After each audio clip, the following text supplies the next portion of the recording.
Hello there. Welcome back to another episode of UNLEARN. Today we are going to go through the concept of what is called the Age of Aquarius and how we got to this point. First off, we have to talk about what an astrological age actually is. An astrological age spans about 2,160 years and is determined by the precession of equinoxes. This is a slow 25,800 to about 25,900 year cycle where the vernal equinox moves backwards through 12 zodiacal constellations. So instead of going forwards like Aries, Taurus, Gemini, it actually goes in the reverse.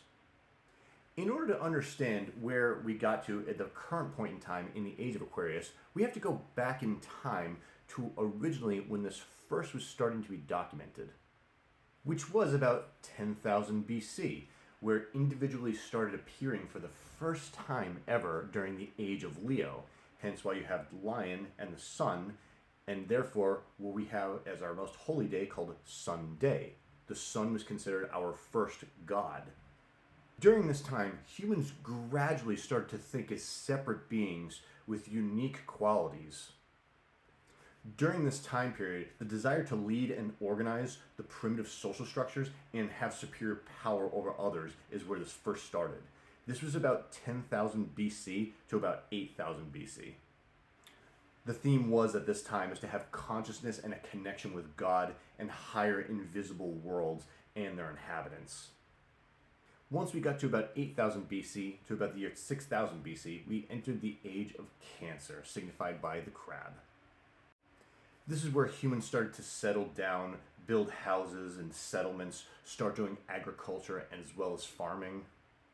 Mothering and nurturing skills were exalted as well as worshipped, and women actually held a lot of power in society at this time because it was much more of a matriarchal society. During the age of Cancer, we started putting our power within the moon, hence therefore that feminine energy that we were experiencing as a collective. In addition to this is appropriate because Cancer rules the moon. And just like the female menstrual cycle, the moon has a 28 to 29 day lunar cycle as well. By about 6,000 BC, we entered the age of Gemini, where first settlements started turning into cities and trade between people of the collective and of the world started really working together. Because Gemini actually rules trade, exchange, communication, as well as connections. At this time, humans started discovering written word aspects again, and it actually reinvented writing for themselves by using rudimentary glyphs, or what we now call hieroglyphs.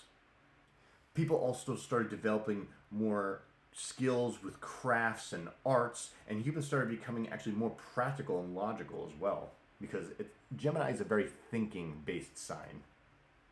By about 4,000 BC, we entered the age of Taurus, so knowledge of the material realm and nature exponentially increased. This is where humans further developed into settled life and learned to improve farming and proper irrigation and more sophisticated agricultural methods. This is where massive structures and buildings were constructed all around the world, and we became much more merged with the material realm. Many cultures who were at their height at this time actually really worshipped the bull or the cow. By about 2000 BC, we entered the age of Aries, where great military cultures ruled the world, which included the Egyptians, Persians, Jews, Trojans, Greeks, Spartans, and Romans, and when Alexander the Great took over half the known world. The concept of metallurgy developed, and so did engineering, mathematics, and logic during the age of Aries. Many cultures worshipped the ram, Jews, Egyptians, and Romans especially.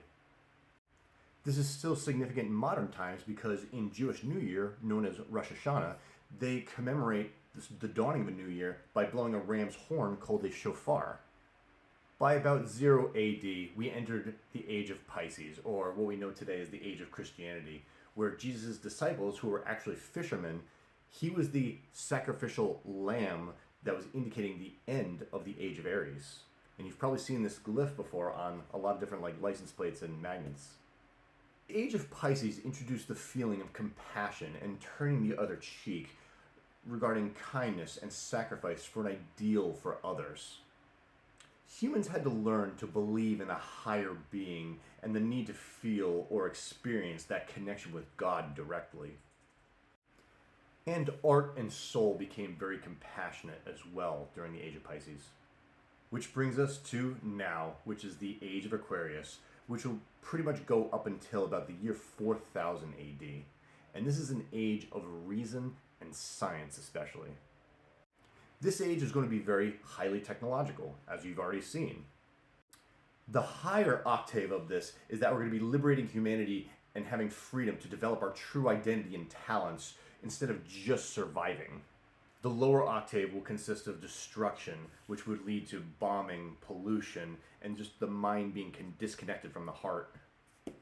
Trends we will see, though, is that we're going to have more free energy and technology proving the spiritual nature of reality. Because after all, Aquarius is actually the most spiritual sign out of the 12 zodiacs.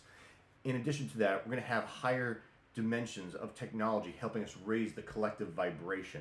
That's going to actually help with the ideas of human consciousness so we can all directly fit into it with having justice, equality, freedom, and overall just this brotherhood and nature that we all embrace with each other. But that does come at the expense of having rebellion, which we've seen a lot of in our only past decade or so, with having Black Lives Matter riots, justice for people in Palestine as well as Israel, from all the different aspects of political unrest that we have, from any kind of aspects involving immigration.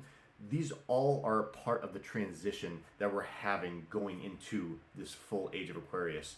Things that you will see, though, you'll see more flooding, because after all, Aquarius is the water bearer. So you'll see more flooding around the world. So this is supposed to happen, regardless of what people say about global warming or climate change. And in addition to that, you're going to see much more people intermixed. So you'll see a lot more interracial couples as well as marriages. As I said, you'll see a lot more technological changes and advances that happen, and we're already starting to see that with artificial intelligence.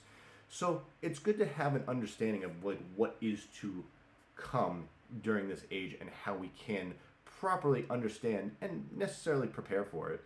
You'll see a lot more in the coming years, just because you'll most likely see a crypto crash happen in 2026, followed by a stock market crash that probably will happen in 2027, and artificial intelligence will be taking over many different jobs that will probably mostly lead to the collective understanding that we need to have a universal basic income system as well. Hate to be the bearer of bad news, but it's not all bad, it's just perspective. So do what you can to prepare in the age of Aquarius. And once again, thank you for listening, and I hope you learned something.